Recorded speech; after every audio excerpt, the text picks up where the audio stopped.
Proper structure equals proper function. So when the spine is aligned, instead of your body doing all these things and all these mismatched frequencies, now your body's in balance because now we're aligning everything and now your body can communicate with the outside world. Your outside world can communicate with the inside world and you're able to adapt to all of the stresses that come because you're in alignment.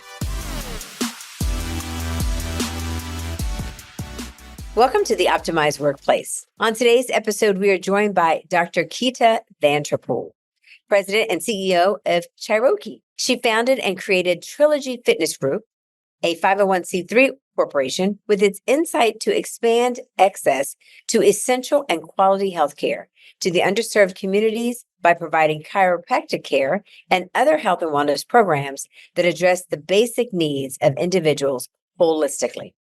So our topic, Dr. Keita, today is about flipping the script on chronic illness and revolutionizing the way we approach health.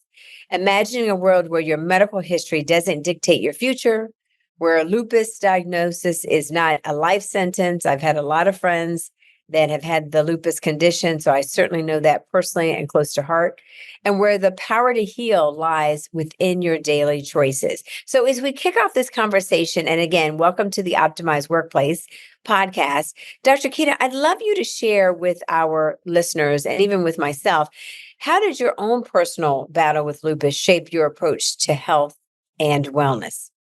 Sure. And thank you for having me here, Fran. I really appreciate your reaching out to me and doing this wonderful podcast. So I was diagnosed with lupus at the age of 13. And lo and behold, I was having some issues with my wrists and my knees when I was in junior high school. And my mother attributed the pain and discomfort I was having to playing the flute as well as in gym. But it got worse. And eventually one morning I woke up and could not move at all. And so that prompted her to send me to other therapists or other specialists to see what may be the problem. And so finally, I got the diagnosis of lupus. And I was like, okay, cool. I got this new disease. What's up? Let's bring it on, devil. And so little did I know I would be hit with a ton of bricks. So fast forwarding as a doctor, I can really empathize with my patients who've gone through psychosis, who've gone through suicidal ideations because of the pain, who's gone through just many, many battles and ebbs and flows in their health and wellness journey because of a disease process. And I was also in a wheelchair and had a colostomy when I was in high school. So you can imagine losing your hair, having the malarash, the classic lupus symptoms, being in high school, which is the most formidable years of your life, growing through those teenage years. I was in a wheelchair, had a rash, and had a wig and a colostomy. So it was not the most fun time for me during my sophomore and junior year. So I remember praying for death several times because the pain was so severe that I prayed for death, literally. I said, and I have a twin brother. And I said, Lord, if you heal me, you have to heal me or kill me because I cannot do this in between stuff. It was just too much to bear. So within that, Fran, I would tell you some of the strategies that I actually used to support me that I didn't even know what I was doing, but it was actually supporting me. First, of course, I've had my family, God, my faith, and supporting people around me. But the pain was so severe that I would hum.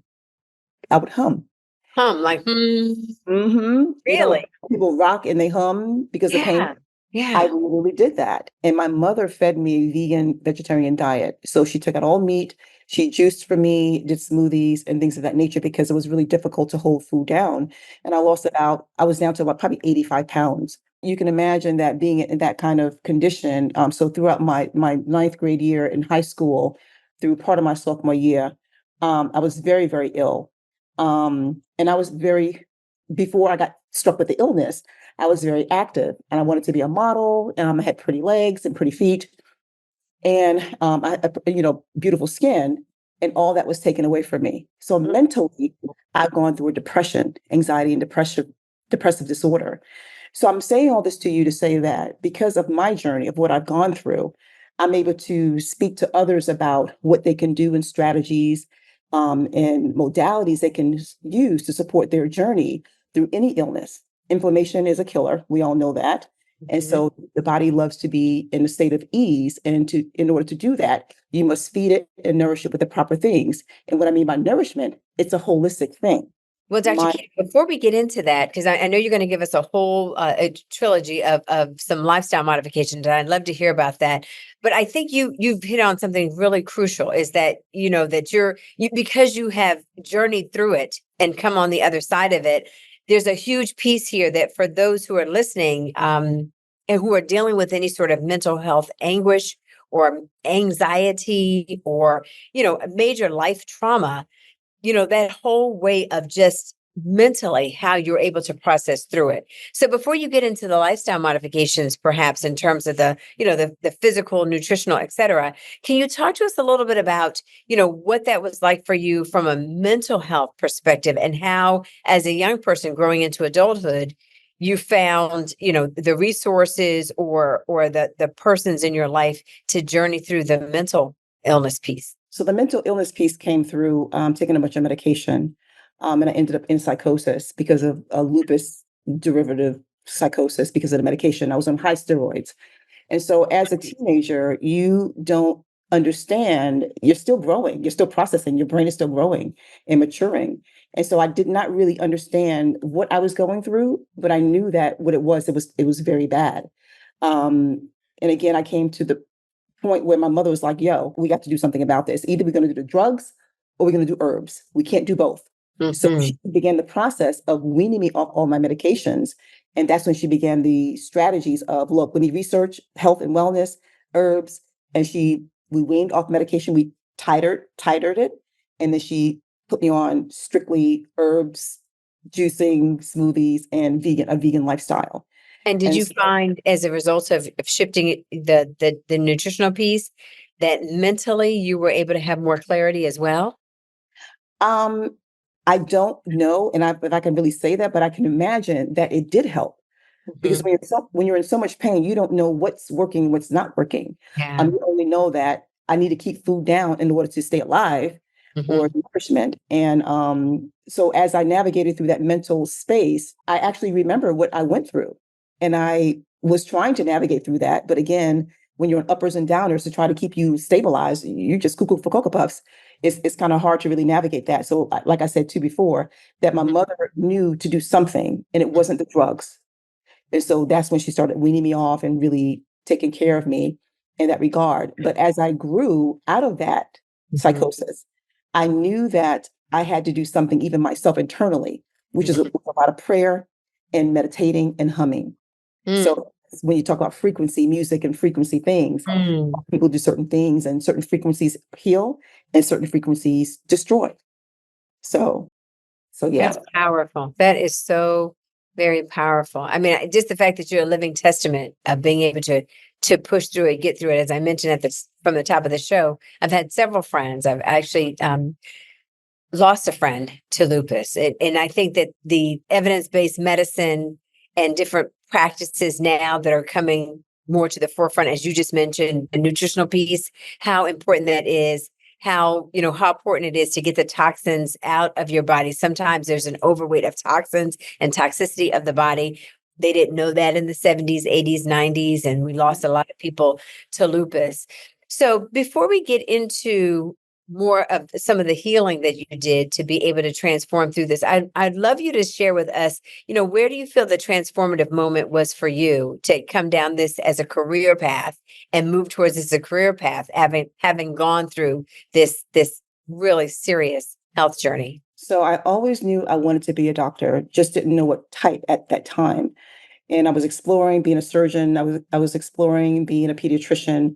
And then I went away to a summer program during my sophomore year in college called the Science Enrichment Program. And that program was designed to prepare you for either going to medical school or the other way of becoming a PhD or a Mm. researcher. And I said, I would really like to find a cure for lupus so kids won't have to go through what I went through. And so there was a career day, and this woman came down from Palmer College of Chiropractic, an African American woman. She came down and spoke to us about, all the disciplines came down from dentistry to medicine to surgery. They all came to give us a health talk. And so she spoke about chiropractic. I'm like, oh, the body heals itself. I believe that. Check. I believe if you give the body the right things, it will heal itself. Check. I believe that because I did it myself. And I said it fit my lifestyle. I didn't want to be a 24/7 doctor. I wanted to be able to have a lifestyle, a family, if that was in the cards for me. And it just fit what I believe. The philosophy just snapped. And after I came back from that program in Chapel Hill, I went back to my college, Elizabeth City State University, and I volunteered with a chiropractor there. And he cracked my neck or adjusted my neck for the first time. I was like, my neck is about to break. My neck is gonna break. But 3 days later, Fran, my range of motion was amazing. And like I Mm. said, I was really athletic. So when I got back in college, I was like, yo, no more lupus. I'm going. I'm gonna do everything I can. And I promise God, if you heal me, I promise I will always work. I will always do your will. I will always spread love and heal people. And I've done that since then. So that journey for me was learning about chiropractic. It sparked my interest because of the healing, what it does. It's healing from the inside out, really finding the source. And your nervous system is the key to support every other system in your body aside your hormones. So that's why I became a chiropractor, not with the other route. And I was scared to take the MCAT, honestly, too. I was like, yo, that MCAT is scary. So I didn't do the I'm with MCAT. you on that. So Yeah, it's go scary. down that. So let's go down this path for just a moment. We don't want to become doctors of chiropractic Mhm. practic ourselves. However, tell us a little bit about that because we've all heard about chiropractors and chiropractic care, and people have their notions on what it's really all about. Some people really believe in it, some don't. I have seen it for myself in terms of just during COVID how it was helpful to me. But can you explain to our audience a little bit, just kind of break it down to us in really layman's terms? How does it really help restore the body? So it's a science, art, and philosophy. And the idea is that your nervous system controls everything. Your spinal column is like a big old mechanical unit, and it has joints that move around. So if you can equate that to like a car being out of alignment, if the car's out of alignment, what's going to happen is that gasket's going to wear on that one side, but the other sides compensate. So now you have an imbalance, a total imbalance, and then eventually things start to really break down, and then you have a systemic issue. So chiropractic is designed to basically find out where those deficiencies are or those misalignments are in your joints, not just your spinal column, but any joint in your body can be out of alignment. And if it is, your function will be affected. So proper structure equals proper function. So Mhm. when the spine is aligned, instead of your body doing all these things and all these mismatched frequencies, now Mhm. your body is in balance because now we're aligning everything. And now your body can communicate with the outside world, and your outside world can communicate with the inside world. And you're able to adapt to all of the stresses that come because you're in alignment. Does Yeah, that I've make been able to see that. No, thank you. That was a fantastic Yeah. explanation. I think it Yeah. was very clear and very concise. I have seen that with my own eyes. I've had multiple surgeries just from running over the years. And when you have an imbalance, it's amazing how when you're trying to compensate for it and you think you're compensating for it, you're actually throwing something else off. I've seen it in my own body, but I actually witnessed it in my husband's body. So he is a professional firefighter, and he over time, obviously he's been on the force for almost 16 years. He has two herniated discs as a result of lifting, right? And lifting incorrectly. I think he lifted a patient incorrectly, but whatever the case is, with the two herniated discs, from that he got, his shoulder was just out Yeah. of whack, not dislocated, but just really out of joint, out of sorts. But as a result of that, he started to have hip and knee pain. And I actually watched as the chiropractor not only adjusted him, but then had him do some mobility exercises to again get things back into alignment, in line with what you just said.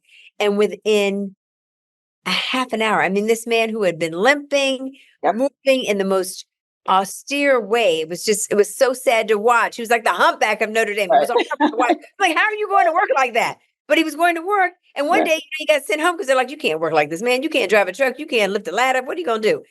It was so severe. He got adjusted, and within a matter of minutes, he was moving and doing differently. And what was really so compelling to me was, up until that point, most people had recommended that he have surgery on his back and on his shoulder. That Mhm. man has said, I've had more surgeries than he's had in his whole life. So it's just amazing to see, as you said, what it can do for your body.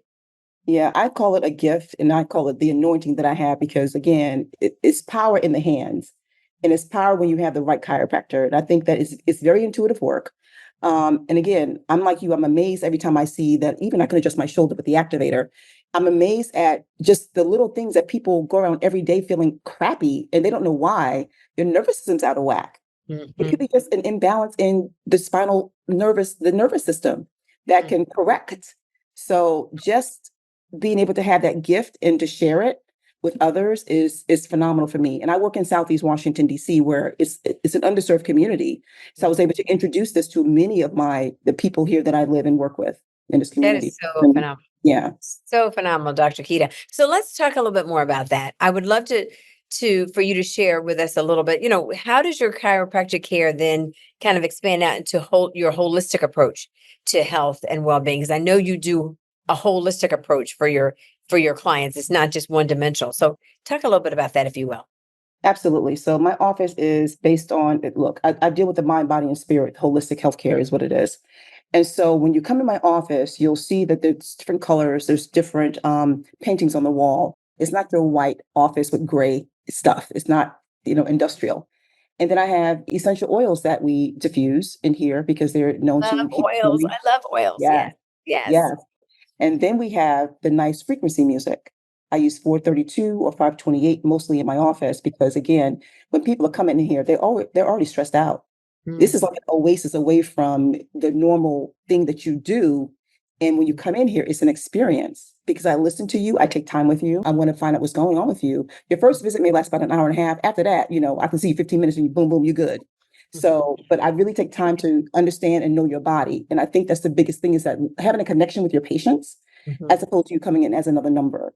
Mhm. So I think that my patients can appreciate the fact that I actually listen, refer them out as necessary. I also act as a patient advocate for my Mhm. clients. So if another doctor's not doing what they're supposed to do, I say, look, I call them up, say, look, what's going on? My patient needs A, B, C, and D.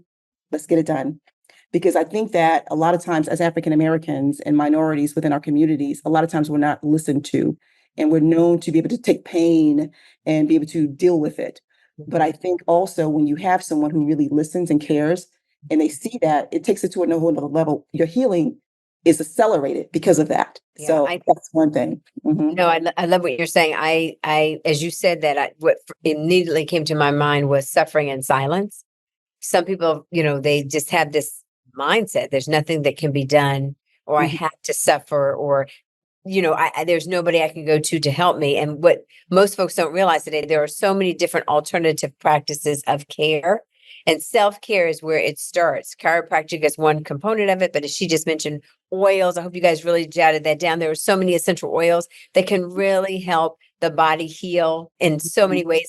You touched on something though that I think is a new interest that I've seen a lot more of, and I've actually seen it myself. Sound bathing. You actually see that some of the sound bathing soundscapes, right, on YouTube Music or Spotify. Can you talk a little bit about that? Because you just talked about frequency. So talk a little bit about sound bathing and what that is and how that actually helps the body heal as well. So everything is energy, right? And everything is frequency. There's light frequency, there's sound frequencies. And if you notice that every animal operates in the ocean, they operate off of sound waves. They make noises and the sound waves go through. That's how they communicate. But your body's very sensitive too to communication via sound and via light. And so when you think about the things that we listen to on a daily basis, whether it's the news, Mm. that's low level frequency. And there's a scale of frequency from I think 100 to like maybe 1,000, whatever it is. But within those frequencies, you have different emotions also that exist within those realms. And so when you're tired or lethargic or pissed off or angry, you're dealing on a low level. So what's going to come towards you? Everything in that frequency is you're going to attract everything on that frequency. Mm. So sound is very important because whatever comes in, your cells also receive that. And think of a cell as your physical body. Every cell has a brain, they have a digestive system, a reproductive system, and they have all these things. And so sound, depending on what frequency it is on, it can either heal you or harm you. And when you look about degenerative diseases, even the foods you eat have a frequency. Plants have a higher frequency than meat. Okay. So if you eat a vegan vegetarian diet, normally you're going to have a better cognition. You're going to not have as much body fat. Your body's going to heal itself. It gets all the enzymes and nutrients it needs. and you're able to facilitate your body movements as you need to. Now, I will say this to you because I'm a huge proponent of eating right for your blood type also. Because for my brother, he's a blood type O, I'm blood type A. He can eat more meat. Me, I can't eat so much meat because it bothers my digestive system and it causes me to get boils or, things on my skin. My cognition is declined when I eat a lot of meat. So Mm. there's not just Direct sound, correlation. everything has a direct correlation, and God created this earth for us to use it and utilize plants and animals as, and respect them because they have a direct correlation to us. We are of the earth. So when you have other things and I say all that to say that certain things, even there was a study about how the music, we won't get into that today, but long story short, frequencies can either heal you or harm you. Mm. And it's a matter of educating yourself on what's going to be the best thing for you to utilize to live your best and highest life. And I even love- cognitively, even spiritually. Yes. So I'm a huge proponent of eating right for your blood type, frequency music that's going to be on a higher frequency, Mhm. listening to those things and consuming things that are going to be good for your body, mind, and spirit. Yes. Because ultimately, if you're not doing that, you're going to be another tool to be what do you say, a puppet? You'll be a puppet in the world, and you literally Yeah. will be a puppet because Yeah. now the news is dictating how you act. Mm-hmm. The news is dictating how you respond to others. You're angry now, right? Mm-hmm. So all these things play a part. And so when you ask me about soundscape and sound bathing, sound is everywhere, and it's up to you to decide. You get to decide sometimes, and sometimes you cannot because of your environment. And I understand that some children, even here, I used to do neurological evaluations for special needs students here. Mm-hmm. And when you go in their homes, you see the depression, you can feel the aura, and people are very sensitive to spirit. You can feel the aura and the vibe. The parents are on psychotropic drugs because they're bipolar. The children are not getting fed the proper food. So now they act up in school. There's dyes in the food that are also messing with your frequency and your DNA. So when you look at everything holistically, you can understand why certain neighborhoods are more depressed than others. And literally feel it. If You you can, live in any sort of urban environment, I've been to Chicago, I've been to LA, I've been to New York, and what you're saying is absolutely right. And you're wondering, okay, why does this feel so heavy, so low, so depressed? And it's not necessarily what you see on the ground. It's not the pollution, but there's something about that ebb and flow. You are 100% right. And that last 90 seconds that you were speaking, I think was golden. Like if you didn't catch that, make sure you rewind because that was phenomenal. It's not coincidental.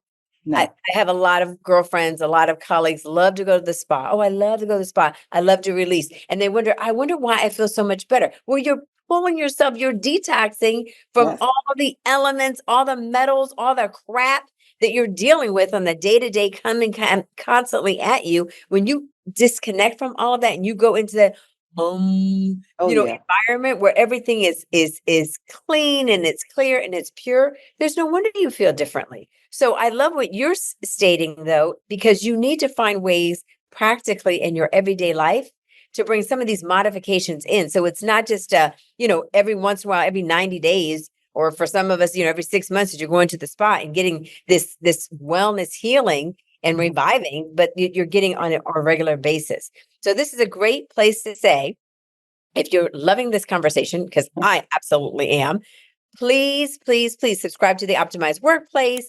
Follow us on your favorite platform where you like to listen to your podcast. We're definitely going to have Dr. Keita back because I'm hoping she's written a book or she can tell us a little bit more about how we can work with her, because I think that that's kind of the next iteration of this. And Dr. Keita, just so you know, we have a lot of listeners to the Optimized Workplace that don't live in the DMV. So if they don't and they'd like to work with you virtually, can you tell them a little bit about how they can work with your practice? absolutely. So you can reach me at info@chirokeconsulting.com. That's info at CHIROKEI consulting with ing.com. And you can also reach me on Instagram. I believe it's Dr. Keita V, or LinkedIn, Dr. Keita Vanterpool. I'm more than happy to work with anyone out there who, even with corporate wellness, even with you, Fran, with corporate wellness, and really how to learn about strategies to help support mental, physical, and emotional health. So yeah, and I forgot to tell you that I do have a popcorn line out also. We can talk about that too. It's a healthy popcorn line. And if you're a health enthusiast like I am, you Yes. would, I want to definitely share that with you. But it's called Drameli Gourmet Superfood Snack. It's not another Mm. protein shake, and it's not another protein bar. It's popcorn that has the elements of protein, carbs, and fat. It will, as well as antioxidants and adaptogens that really support mental cognition and helping you get through that afternoon slump at work. So you're not eating something unhealthy, but you're having something that helps your digestion, your mood, and all the good stuff too. So I'll certainly share that with you as well, Fran. Okay, fantastic. All of that will be in the show notes, guys. So down below, you'll have all the information about Dr. Keita. So please look her up. And Dr. Keita, as you were just wrapping up, I was thinking the next time we have you on, let's talk specifically about our corporations and our employers and what they can do to bring some of these holistic modifications into the workplace. That's a big push now, right? We've come back from COVID, post-pandemic. People want to see things differently, Mhm. healthier, more safely. How do we really support a hybrid workforce in that way? I think that would be a great place of discussion for corporate wellness. So let's definitely have you back. Before we Absolutely. let you go, I'd love you to share with us, what do you do? I love to ask the experts, right? You guys are the experts when I have you on the optimized workplace. So what do you do in terms of your own self-care regimen that keeps you healthy, well, and stable in this new year? So as I said to you before, I certainly listen to frequency music. I get up early in the morning, I meditate, I pray, I Mm. journal, I meditate. Those are the first things I do every morning. Have a glass of tea, whether it's ginger turmeric tea, and some lemon. And sometimes I'll take a spoonful of sea moss, and then I work out. And so I find those things really help keep me grounded. But I also know that being still, and listening to spirit has been my go-to. So those are the main things that I do, Fran, and I work out.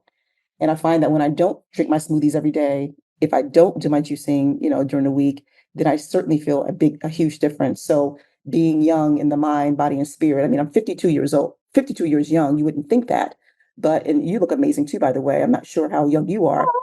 Yeah, but I'm saying this to say that when you take care of your temple, it takes care of you. Mhm. And so being mindful of where you are in this world, that you have to remain grounded. If not, the world will whisk you away and you'll be in this conundrum of confusion. So those are the things that I do. Thank Mhm. you for sharing that. That was wonderful. I totally agree with you. I'm a Bible reader, so I love to get up in the morning. But it's Yes, And the traffic, I live in downtown DC, so the traffic ebbs through. It ebbs yes, through the curtains and the windows. But yes, before the city starts, I like to get up when it's quiet. Sometimes it's still dark. yep, I have maybe a passage or a verse or a chapter of the Bible that I read. I pray as well, and I just take a moment to be quiet and be still. That is so important. And I think if you don't take anything else away from this conversation, you need to start to get into the habit of routine. That's the mhm, one thing that I take away from what Dr. Keita shared, that she has a regular routine of self-care that's nurturing her body, mind, and soul. And that is so important. So make sure that you're taking time for that. Dr. Keita, it's been such a wonderful experience to have you on, and I welcome likewise. you back anytime. Thank you so much. Have a great day. Thank you. And thank you all for listening to the Optimize. Oh, you hear my voice has changed? I'm a little lower, a little quieter. See what Dr. Keita did for me? See? Thank you for listening to the Optimized Workplace. I'm your host, Fran Dean Bishop. I think this has been a phenomenal conversation. I hope you all have enjoyed it. And remember, as I always tell you, it's many, that small, monumental moments that make the biggest difference in your day. So take time for yourself today. Please take care, everyone.